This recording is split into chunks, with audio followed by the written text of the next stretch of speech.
Shri Gurubhyo Namaha Harihi Om. We are into talk 5 from the book The Great Expectations, authored by Sri Jnanananda Bharati Swamigal, my Manasika Vedanta Guru. See, we concluded the last talk 4 on equations on both sides. 6 is equal to 6, 5 plus 1 is equal to 6, 5 plus 1 is equal to 2 into 3, and how Vedanta approaches the third equation or the formula, and how through a deductive method ultimately the substratum is identified. To say that this universe and this individual soul are not anyway different from the Supreme Soul, if you eliminate the names and forms. Now, Swamigal continues in the next segment with this. Say, the method of teaching the Vedanta broadly employs a few methods, few categories of approaches. And Swamigal here refers to 4 main approaches classified by Shankara Bhagavatpada, the great Jagadguru Adi Shankara. And Swamigal says Adi Shankara had given 4 broad categories, which are: 1. Synonyms. 2.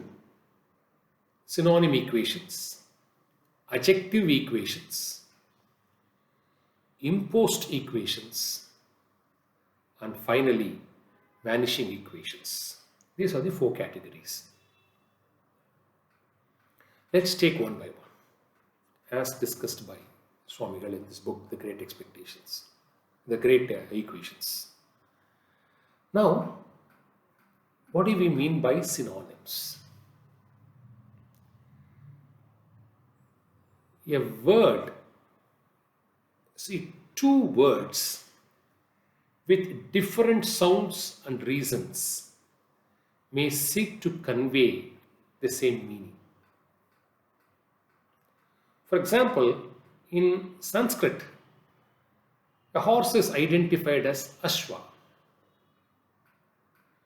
In English, it is horse.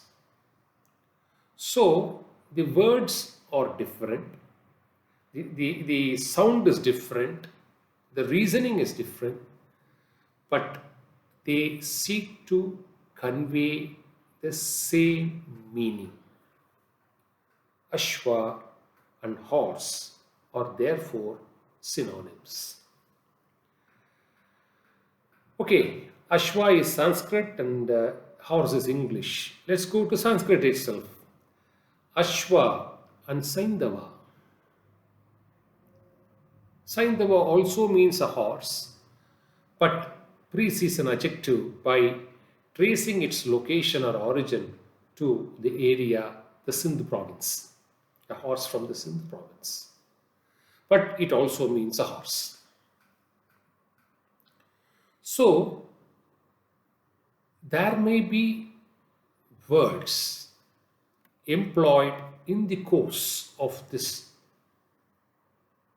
enlightened knowledge where different words and sounds conveying the same meaning. So synonyms is part of one of the approaches in the learning of Vedanta. We'll go to the second category, adjective equations.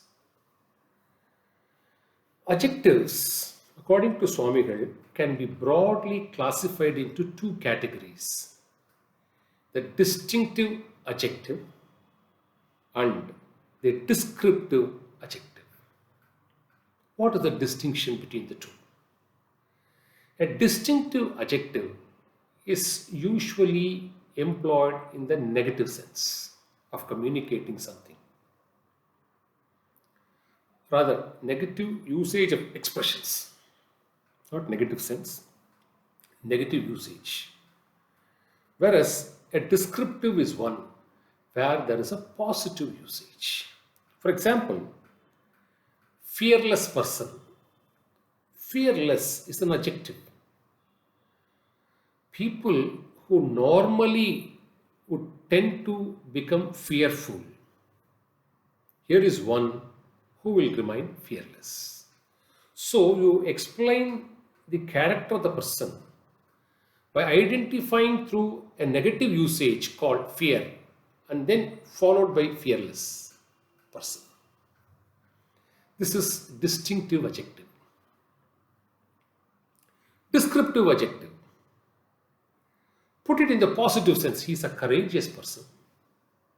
Courage is a positive term, positive expression, and say, therefore, he is. And Swamigal relates these types of usages, both distinctive and descriptive, happens in the course of teaching the Vedas and the Vedanta. Because in some places, Brahman is identified as colorless, handless, mouthless, shapeless, orderless in a distinctive negative usage sense. In other places, Brahman is identified in a very positive descriptive sense as Brahman is eternal, Brahman is true, Brahman is consciousness, Brahman is bliss. So, this is one mechanism which Vedanta has applied both the distinctive type and the descriptive type in explaining the truth to us. And Swamigal progresses further to say this descriptive adjective equations again fall into two categories: the temporary and the permanent. What do we mean by temporary? He cites an example. Bring me the man who is standing in front of the temple. So, you see somebody standing near the temple, you ask somebody, go and bring him. So, the moment that person is brought from the temple closer to the person who is standing near the temple, that vanishes. That no longer exists. And therefore, that is considered to be a temporary adjective. On the other hand, if he says, bring me the man there standing with squint eyes, then when you bring that man, he continues to suffer from squint eyes. There it becomes a permanent adjective equation. But what is very critical? See, this is a broad description of how we employ adjectives in a language. Here comes the distinction which Swamigal makes when it comes to the Vedantic path. Swamigal says, see, in adjective, when you employ, if you don't employ it carefully, there is a possibility for three exceptions to occur and defeat the very purpose, or possibly provide something completely counterproductive or contrary. Because Vedas and Vedantic truths are nothing but blissful truths. There is nothing called unproductive, nothing called wrong, nothing called negative in these texts. So they have to be immaculately truthful because they describe about bliss. So Swamigal cites how our Vedantic texts do not suffer from these three handicaps of approaches in identifying the adjectives. And what are those three? Suppose somebody says, bring me those two men with squint eyes. and they go and find there is nobody else with any squint eye. That's one possibility. The second possibility, everybody there standing suffers from squint eyes. The third possibility, there is only one handicapped with a squint eye, rest of them are normal eyes. So this adjective actually becomes rendered useless or purposeless. So Swamigal says an adjective, a usage of the adjective should not end up in characterizing a non-existing situation, nobody is squint, or should not be over-expansive, more than what is desired to be described, or what is correct to be described, or should not become under-inclusive by limiting it to a few and not the whole. So ensures Vedanta doesn't suffer this handicap at all. And proceeds to say adjectives are normally employed in four types, to convey four different objectives. The objective is to get it employed in four different ways or styles. One, when you want to categorize something, category, identifying a category, a wooden chair. So you identify it based on the category, or a species, based on the quality, a handsome boy, a tiny book. So you characterize by associating it to its quality. 3, by trying to relate it to a function,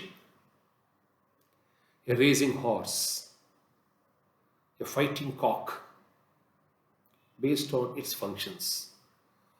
Or 4, based on the relationship. He is son of so and so, so and so. He is the owner of that property.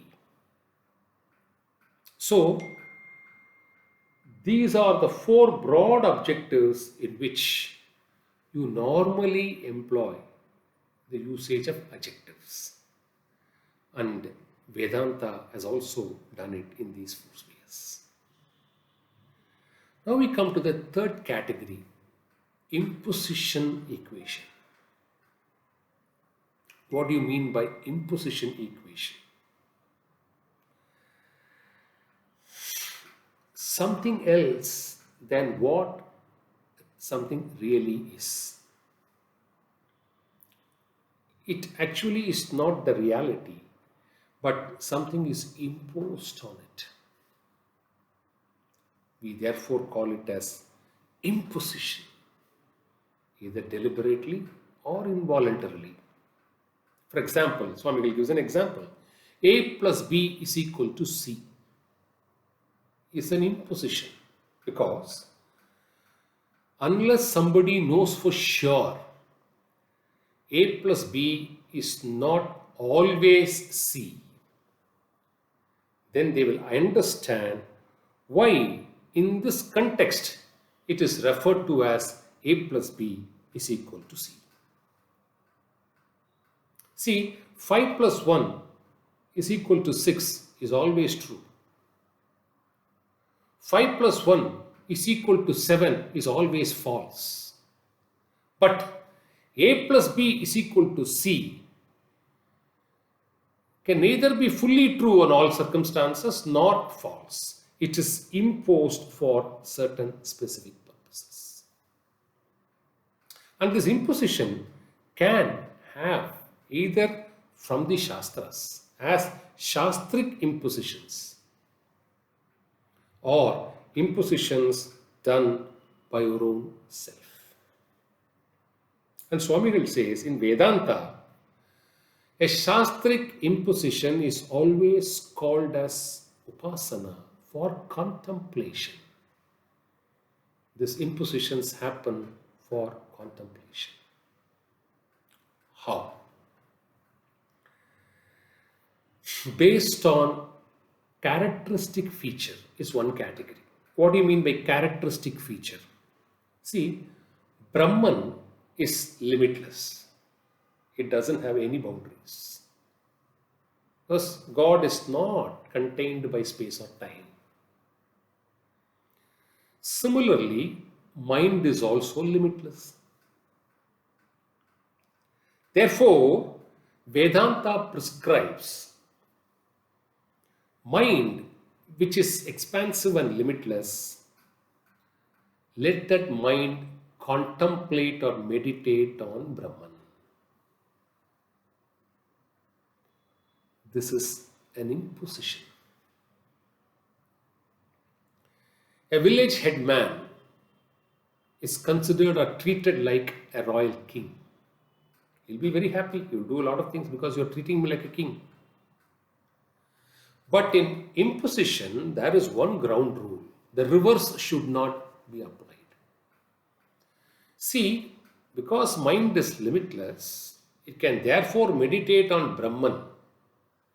We can't put the vice versa.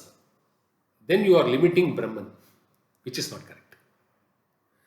You can't put the vice versa. Because you treat a village head as a king, you can't be treating the king as a village head. It will end up in a chaos. So, it goes progressively in one direction. It is not binary in nature. So, this is one category of imposition, a sastric imposition for contemplation. The second imposition comes out of relationship, says Swami. Adi Shankara has employed all this in his texts, in explaining, in driving home this truth of splendor, this blissful experience. The second type is called the relationship. Praying the padukas of one's guru, worshipping, offering rituals, offering prayers to the padukas of one's guru. What is the relationship? Sri Mahasanidhanam has said several times. There is no difference between me and the padukas. These are holy padukas owned by our gurus. And they represent the guru in every sense of the term. So, worshipping the padukas of a guru is worshipping the guru. So, upasana, contemplation. This is the second type of imposition which is done out of the four, based on relationship. Third imposition is based on functions. See, prana and vayu are considered to be similar, even though vayu is for the whole cosmic universe and prana is for the individual. They functionally share similarity and therefore relate prana with vayu for contemplation. The third way of imposition. And fourth way of imposition is not because they are related, not because there is a functional similarity, not because they share a common character. This is simply the will of the Shastras. O Gautama, woman is verily the sacrificial fire. Believe it. Is simply the will, an imposition by will.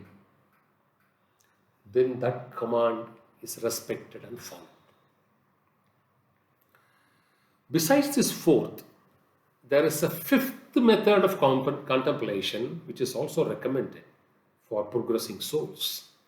What we call it as meditating on the self by superimposing a devata or superimposing Brahman itself. So, when you do it, this gives you a progressive experience of enlightenment. Therefore, this is also considered to be a form of superimposition. See, visualizing Mahavishnu in a Shaligrama, visualizing a Devi while offering a Sumangali Puja, visualizing a Pitru while offering food to a Brahmana. These are all superimpositions contemplated in the Vedantic path. These are based on Shastric prescriptions. Now there are superimpositions which are non-Shastric also. So there are some categories in that. One, based on species, comparing a monkey with Bhagavan Sri Hanuman, relating it based on the species.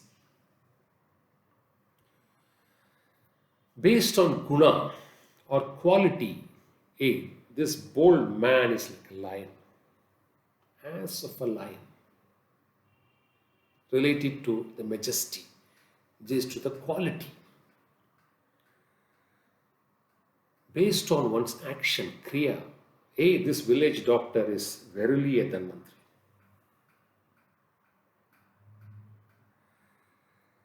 Based on relationship, this minister is verily a royal king.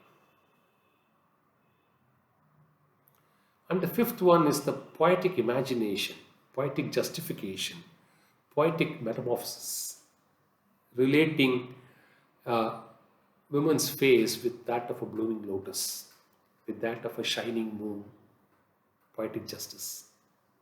All these are non-shastric impositions, permissible in. So, there are also conventional impositions happening time immemorial. See, when we draw a map, we put a dot and identify this place as Delhi or Calcutta. All of us know that particular dot doesn't represent Delhi or Calcutta, but that is how it is understood. Time immemorial, for ages. We call something as a cow, something as a stone. That very sound relates us to that animal. Traditional, time immemorial. So these are again impositions. So Vedantic pursuits, thoughts have employed all these tools to. So when somebody has to navigate into this, they must have mastery over it, which to employ where. See, for a student, it is very easy. He has to simply swallow what the teacher says and follow and then try to attain that experience. For a teacher should have mastery over this. Each and every aspect of it. He has to digest the essence, then convey to his sishyas. Shastras employ all of them. Now, we come to the fourth category. We also have, of course, these are all voluntary by Shastras and non-Shastra. Involuntary impositions also happen. For example, a boy who is very weak and very sick, there's every possibility for him to hallucinate and find as though there is a ghost in the thin air. We have seen it in several cases. These are nothing but impositions, involuntary impositions. Now, we can come to the fourth category, the last category, vanishing equation. This expression is very, very important for us, students of Vedanta. Vanishing equations. What do we mean by vanishing? The involuntary false perception over things must vanish for us to experience the true perception. A typical example is the rope and the snake. Rope is the reality. A superimposition of an illusory snake When somebody realizes it as a rope, then the perception of a snake, the seeming perception of a snake, it is not a question of disappearance. It is not a question of dissolving the snake into the rope. It's a question of complete vanishing. The illusion of a snake vanishes. See, what is the difference? See, a potter makes a pot out of a mud. Then, if he breaks the pot, it reduces back into a mud. So it reaches the material cause again. A body decays, dies, and it's burnt. So all its properties go back and join the respective Panchabhutas in this universe. So these are cases where the name and form disappears. But they don't vanish. They only disappear and exist in some other form.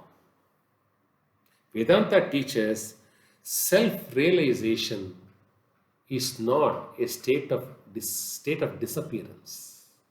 Self-realization is a state where the illusion of the unreality vanishes on one experiencing the reality of blissful truth.